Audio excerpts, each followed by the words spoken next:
যা একটা হইলো আগুন তাবাইবার লাগে, একটা হইলো মুখ ধুইবার লাগে, একটা হইলো টয়লেট, ওটা গোসলখানা, হইলে গিয়া ফ্যান, উইন্ডো আরও টাইস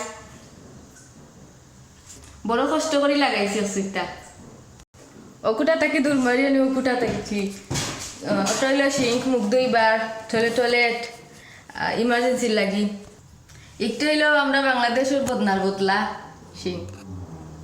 সুন্দর সুন্দর লাইটও লাগাইছি একটা তাকে খুললো না বড় কষ্ট করে তালি মারছি একটা হইলো বাথরুমের দরজা একটা হইলো ইমার্জেন্সি বাথরুম এটার দরজা দিলাম না কারণ দরজা যখন দিলা এটা ইমার্জেন্সি হইলো ফিলা এটা হইলো আমরা বেটিন তো লাগে হাজার রুম এটার দরজা দিলাম না কারণ এটা দরজা দিলে কেউ দেখতা নাই আর তারিফ করতা নাই একটা বাথরুম আর একটা হইলো বিউটি খানা